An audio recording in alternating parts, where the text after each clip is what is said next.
সকলোকে নমস্কাৰ, মই হিন মুণ্ডা। আজি আকৌ ব্লগ আৰম্ভ কৰিছোঁ।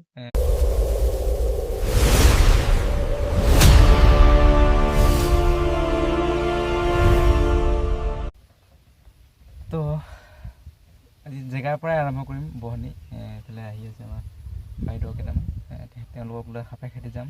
আমাৰ সাপে খেতি ব্লগ ভিডিঅ'টো চাই থাকক, ভালদৰে লাইক কমেণ্ট কৰিব। আগবাঢ়ি যাবলৈ আৰু আপোনালোকৰ ছাপোৰ্ট লাগে। যিহেতুকে চবফালে পানী পানী পানী, গোটেই বানপানী হৈ গৈছিলে, বহুত মানুহৰ কষ্ট হৈ আছে। সেইকাৰণে ইমান ব্লগ চলগ দিয়া নাছিলোঁ আৰু দেখিও বেয়া লাগিছিলে। অলপ চলপ সহায় কৰিলোঁ আমি। এতিয়া বৰ্তমান সহায় কৰি আছে, পাৰিলে আপোনালোকে সহায় কৰিব। তথাপি সেই দুখৰ মাজেৰেতো আমাৰ নিজৰ কামটো কৰিবই লাগিব ন। গতিকে ওলাইছোঁ আৰু আজিৰ পৰা ব্লগ আৰম্ভ হ'ব। এইফালে আমাৰ গুণ্ডা আহিছে, এতিয়া যাব বজাৰ। স্কুল বন্ধ। বৰষুণ কাहाँ गेली হে কেন নাই গেলি কি এনে স্কুল যাবি না আৰু যাবি। এইফালে বাইদেউ আহিছে, দেখাম ৰ।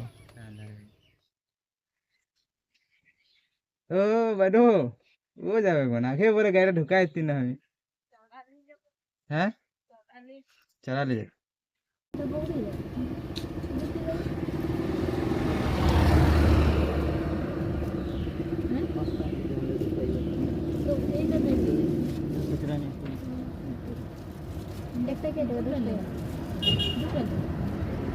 হ্যালো